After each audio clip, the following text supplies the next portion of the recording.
Sextortion is when an adult coerces or entices a child to produce a sexually explicit image of themselves and send it to them over the internet. Once the offender gets a single image of a child, typically they'll use that image to coerce the child to produce more and more under threats of sending that image to friends at school, names on a contact list, or even the parents. Any child can be a victim of this crime, whether they're on the honor roll, whether they're a star athlete, boys or girls, but we have to encourage them to make smart decisions when they're online. Individuals who are conducting this kind of activity have multiple online profiles. They can pretend to be a 16-year-old boy or girl. They can pretend to be anyone, especially in the online gaming environments where they're offering cheat codes, they're offering access to coupons, or to get further advance in a game. So it's really important to have your guard up, to know that if someone who's contacting you saying that there's something, there's a good chance they might not be. They're looking to get access to you, they're looking to talk to you, and they're trying to encourage you to produce imagery so they can use that imagery to coerce you to produce more. Many of our victims tell us that they feel that there was no way out. They thought they were going to get in trouble. It's really important for victims to understand that they are not in trouble. This is an adult who is in trouble, who is coercing them to do this kind of activity. So it's important to reach out to a trusted adult or to law enforcement so we can end that cycle of victimization. Gone are the days when we told people to keep the family computer in the living room so that the parents could keep an eye on them. Now with kids with tablets and smartphones, many times they're having to make those really hard decisions when they're not under the watchful eye of their parent. So having those good conversations about what's appropriate behavior is more important now than ever.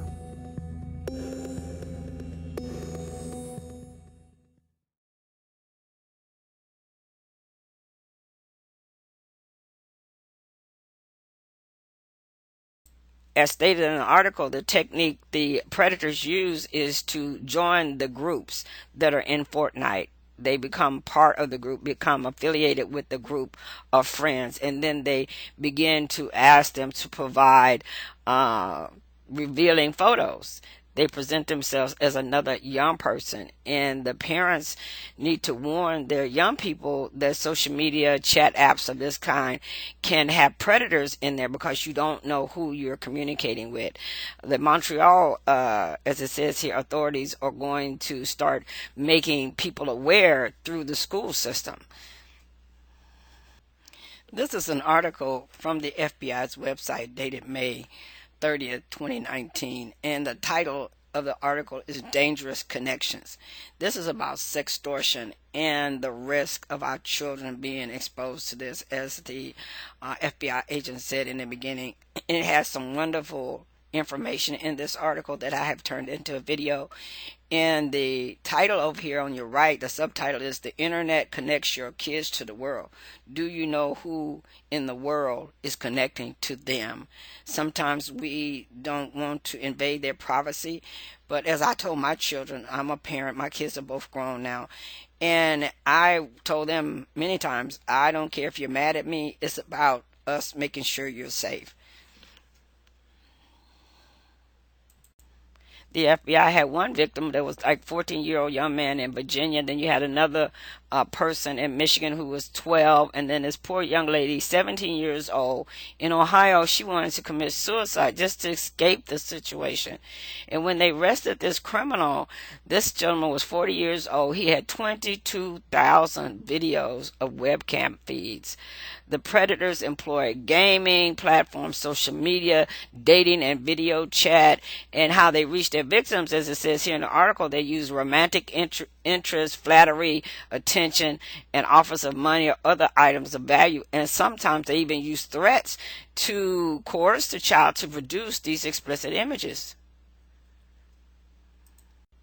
Now, Ms.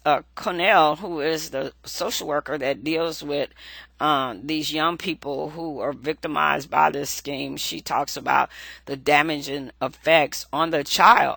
It includes depression, anxiety, hopelessness, fear, suicidal thoughts. And as she goes on to say, the trauma on these young people is very significant.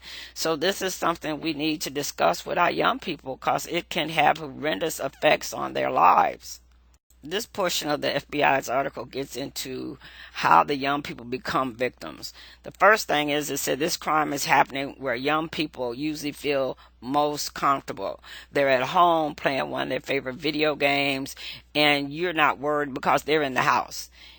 So their guard is mostly down, as it says here. Is typically, they're relaxed. Nobody's really worried about somebody approaching your child to do something horrendous to the child in a sexual nature.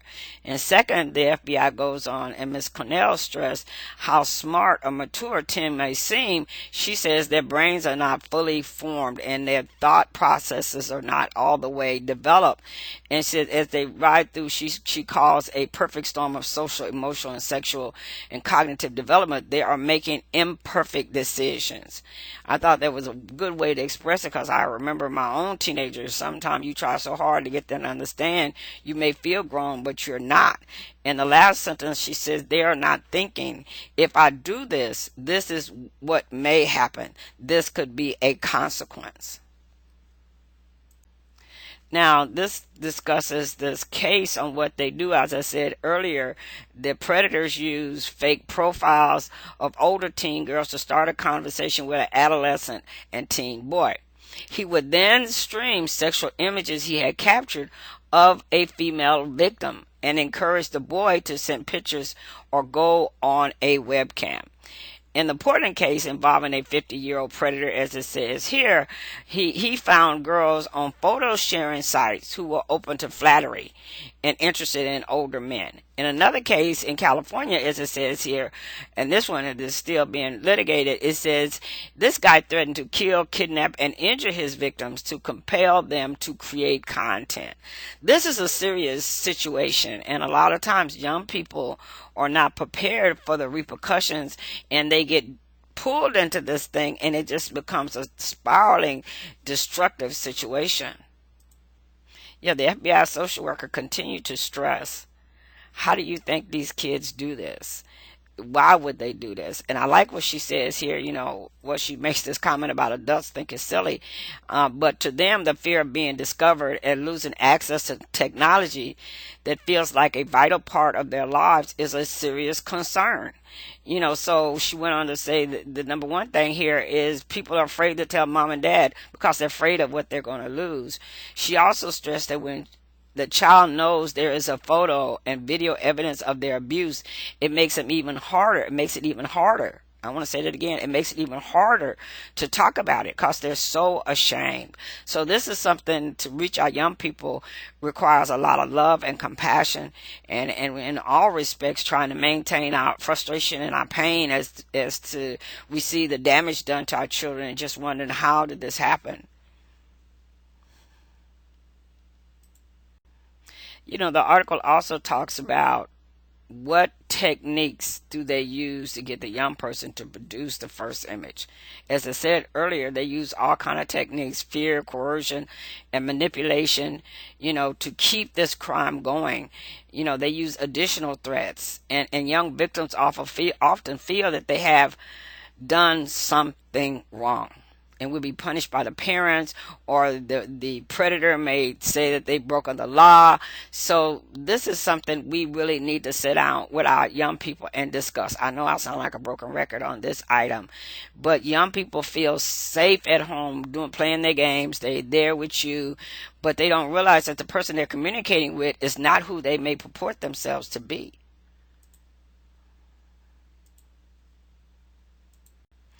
I put this in a little red box. The FBI agents and the forensic interviewers who deal with this crime shared that if a child admits that they are experiencing this type of coercion, parents, educators, caregivers should move first to help the child and try hard to put aside any anger or desire to punish.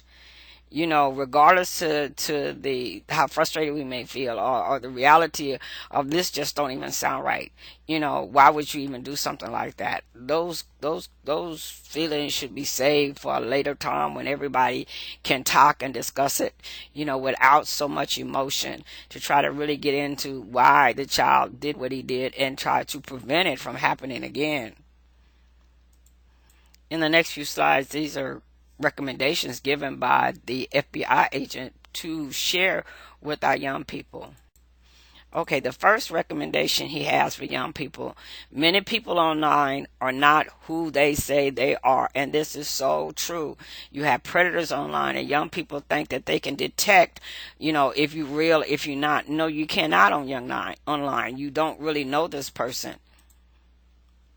And don't talk to people you don't know online. This sounds kind of, how can I say, non-fun, as a kid would say. It's just not interesting if you're not making new friends and stuff. But the first statement lets you know how crucial it is that everybody, that your friend may think he's talking to someone who is another teenager, but how can you verify that? You can create any kind of profile. You can present yourself any kind of way on the internet, because there's no way to verify that profile is actually accurate. And the last one really touches my heart as an IT professional. And I tell young people at my church, and when I do classes at church, or young people at community centers and stuff, I always warn them, there is no delete key on the internet. You can delete this stuff, but that does not mean it's gone anywhere. It is on there somewhere on somebody's backup device, or just out on another site that you are not aware of. That is the most crucial thing I try to impart to young people when I talk about internet security and safety, is to understand there's no such thing as the delete key on the internet. Once you post a picture out there, it can travel all the way to another country, and you have no way of deleting it off of those other sites. So don't put things out there that are embarrassing, or something you think you would not want to see again.